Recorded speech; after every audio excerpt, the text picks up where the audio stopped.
안녕하세요. ABS 온라인 피세 트레이너 홍지원 한조입니다. 자, 오늘 우리 다이어트 마켓 오늘 저희가 다루고자 할 얘기는요, 유산소 운동, 이제 카디오 프로그램에 대한 부분을 저희가 설명을 드리고자 합니다. 유산소 운동에 대한 부분 많이 질문이 들어와요. 어떻게 유산소 운동을 해야지 효과적으로 체지방 감량을 할 수 있을까요? 맞아요. 대부분 유산소에 대한 부분은 지방 감량과 관련된 부분을 물어보시더라고요. 이 부분은 여성분들도 관심이 많으실 것 같아서 저희가 이제 다이어트 마켓에서 다뤄볼 예정인데, 원론적인 그리고 가장 이론적으로 많이 얘기를 하는 유산소 운동 방법은요, 이제 박출량, 심박출량 한번 이제 펌프를 했을 때 혈액을 보낼 수 있는 박출의 양을 이제 계산하는 VO2 max를 이용한 측정 방법이나, 네이치는 좀 더 쉬운 방법, 이제 커트레이트 맥스를 얘기하죠. 그렇죠. 네. 심박수를 이용한 HR 맥스 측정법이 있습니다. 근데 요런 기준이 이제 매 좀 바뀌어요. 65%부터 80%까지 지방 감량이 좋다. 60에서 80, 75%가 좋다. 내지는 또 이런 부분 외에도 공복 유산소는 이러하다. 공복 유산소는 이런 점에서 나쁘다. 뭐 이렇게 얘기들을 많이 하는 부분이 유산소 운동이라서 저희가 이 부분을 이게 분명히 맞습니다 내지는 이 이론대로 하시는 게 맞습니다라고 하기에는요, 매년 저희 체육계도 논문이라든가 이런 부분을 이용해서 뭐 물을 뭐 자주 마시는 게 좋다, 그건 이런 점에서 나쁘다, 아니다 이게 맞다, 매년 이렇게 바뀌어요. 하다못해 우리 근육통에 대한 부분도 아직은 과학적으로 밝혀져 있지 않다는 거. 네. 그래서 오늘은 저희가 직접 저희가 유산소 운동을 하는 각자의 경험에 의한 부분과 이론적인 부분 플러스 저희가 이제 대회를 뛰는 선수로서 그리고 트레이너로서의 경험적인 부분들을 좀 결합해서 네. 우리는 이렇게 한다를 설명드리면 좋을 것 같아요, 그죠? 네, 맞아요. 네. 한조 선생님 유산소 운동 어떻게 하세요? 저는 방금 그 전에 말씀하셨던 이제 공복 유산소에 대한 부분을 옛날에는 공복 유산소는 이때는 뭐 지방이 더 잘 타니까 많이 할 거야 하고 맨날 공복 유산소 했었는데, 이게 사실상 대회를 준비하고 이제 일상생활을 이제 하는 사람들 같은 경우는 해보셔서 알겠지만 공복 유산소 하면 하루 종일 힘이 없어요. 저 컨디션 조절에 맞아요. 있어서 이제 운동 능률도 향상시키기 위해서 저는 운동 끝나고 웨이트 트레이닝 끝나고 이제는 유산소 하는 방향으로 많이 하고 있습니다. 물론 유산소는 저는 무조건 뜁니다. 그렇지. 네. 나도 뛰자족이야. 자, 한조 선생님 말씀하신 부분이 이제 공복 유산소 같은 경우에는 인슐린 수치, 이제 호르몬적인 부분에서 인슐린 수치가 높아진다는 부분. 다시. 인슐린 수치가 낮다는 부분에서 지방 감량에다가 유리하다는 부분도 있는데요. 예를 들어서 내가 근매스가 너무나 크다라는 점에서는 인슐린 수치가 너무 낮아지게 되면은 첫 번째로는 혈당 수치가 낮아지니까 위험하지. 그렇죠. 두 번째로는 또 이제 뭐 근육 분해 가능성도 높아질 수가 있다라고 얘기를 하는데, 사실 저는 이 부분에 있어서 공복 유산소가 좋다 안 좋다를 말씀드리는 게 아니에요. 왜냐면 저도 공복 유산소를 급할 때는 하거든요. 맞죠. 네. 근데 함지 선생님 말씀하신 것처럼 저희는 이 운동의 효과가 더 중요한 게 아니라, 예를 들어서 유산소 운동을 앞에다 놓는 게 뒤에다 놓는 것보다 뭐 이런 점에서 안 좋다 좋다를 얘기할 텐데, 사실 저는 공복이든 운동 전이든 운동 후든 저는 주로 밤 12시 넘어서 유산소 운동을 좀 저녁 공복 때 하긴 하는데, 솔직히 말하자면 하루에 시간 될 때 뛰어요. 그렇지 않나?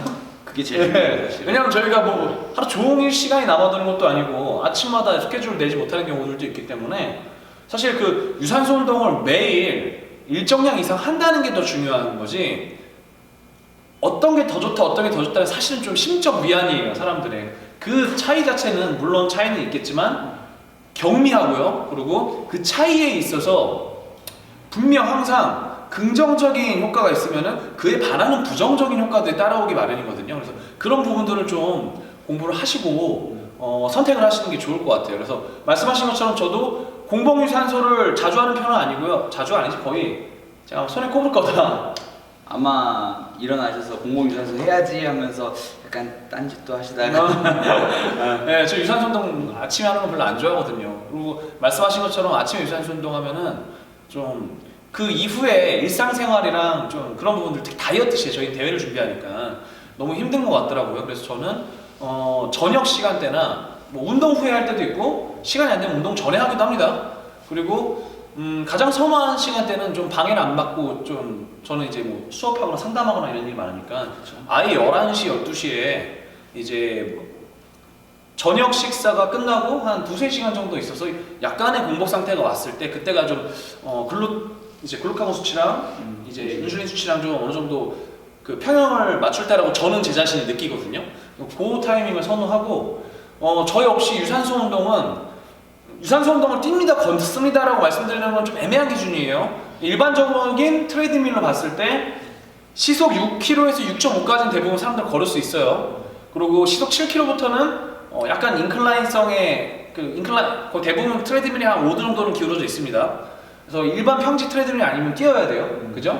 그래서 시속 8km에서 9km까지 안정적으로 뛸 수 있고 10, 11, 12가 넘어가면은 좀 하이러닝이 될 텐데 저 같은 경우에는 한 시속 9km 정도로 45분에서 55분 정도 뛰어요. 네. 그리고 컨디션이 너무 안 좋다는 날은 뭐 2, 30분 정도 땀 날 정도까지만 하고 그 다음에 뒤에는 걷는 편이고 예전에 나왔던 이론 중에서 뭐 30분 이후부터 지방이 더 잘 탄다 뭐 이런 이론도 있었거든요. 근데 이 부분도 사실 이게 얘기가 많아요. 예.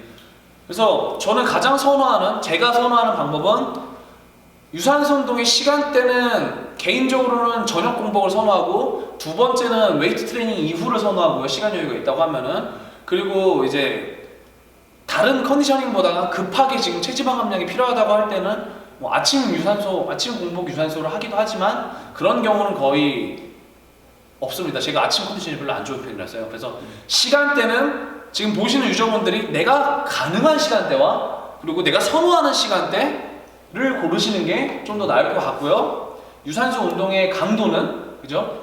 저 같은 경우에는 저는 이제 뭐 HRMAX 기준으로 잡으면 한 80% 이상을 80에서 90까지를 좀 권장하는 편이거든요.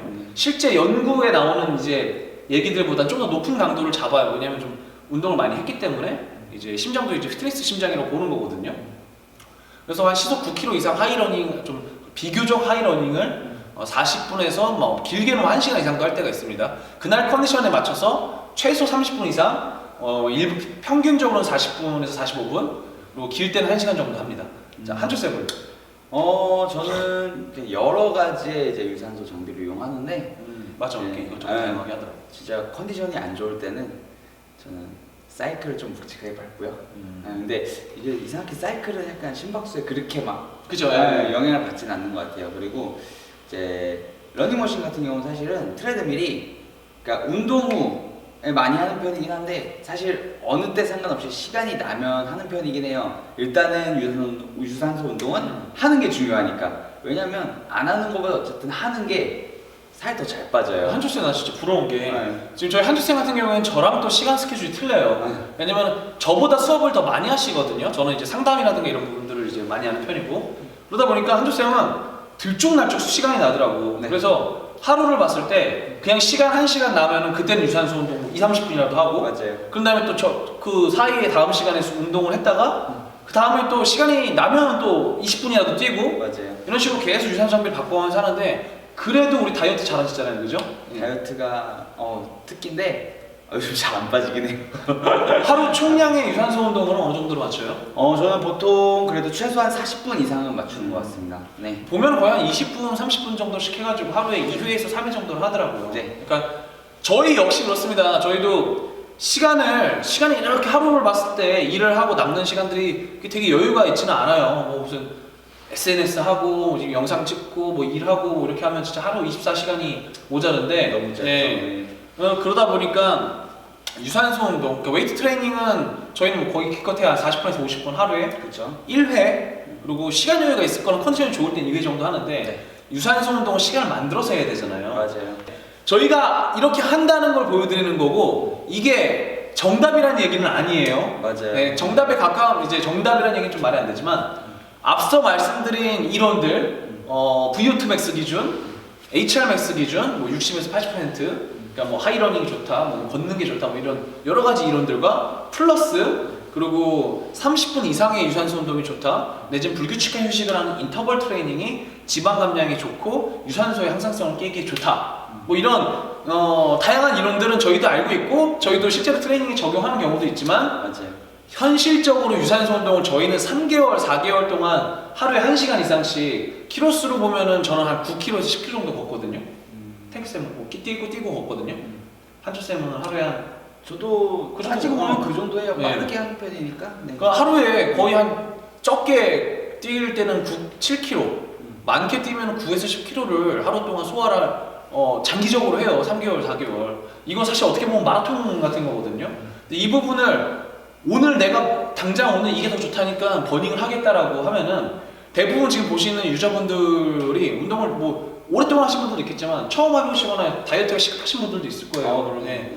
시급할 때일수록 장기 마라톤 플랜을 짜셔야 되는데 당장 좋은 것만 찾아가지고 내가 아침에 일어나서 운동하는 게 너무나 힘들고 상황도 여의치 않은데 굳이 공복 유산소로 운동을 하고 하루 스케줄을 망치는 것보다는 꾸준하게 현실적인 자신의 스케줄에 맞춰서 현실 가능한 시간대와 현실 가능한 내가 내 운동 능력에 맞는 유산소 강도를 설정하는 게 가장 좋다. 그리고 이 유산소 운동은 될 수 있으면 내가 무릎이라든가 발목 같은 관절의 부담이 너무 심하지 않다고 하는 정도의 체중이고 체력 상태라고 하면은 적어도 30분에서 1시간 사이 정도로 생각보다는 좀 길게 잡으셔도 무리가 없으시다. 예. 그리고 지방이라는 게 그렇게 한 10분 바짝 뛴다고 이렇게 잘 타거나 이런 일들은 드물다는 걸 좀 말씀드리고 싶어요.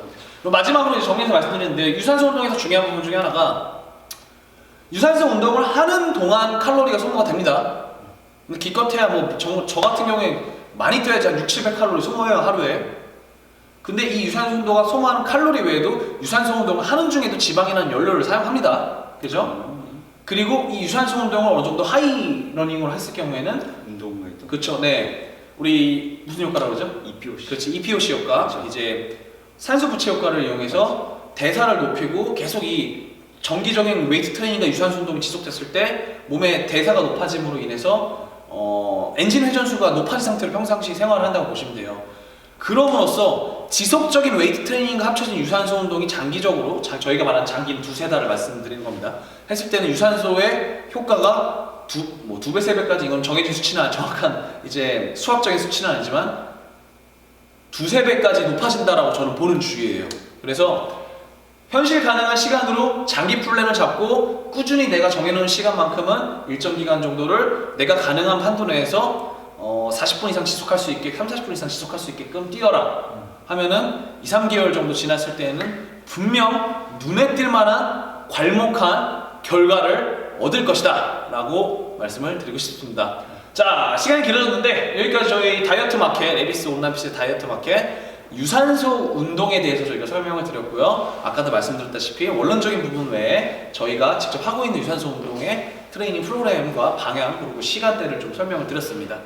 자, 여기까지 저희는 에비스 온라인핏 전 트레이너 홍지원이었습니다. 한주였습니다. 감사합니다.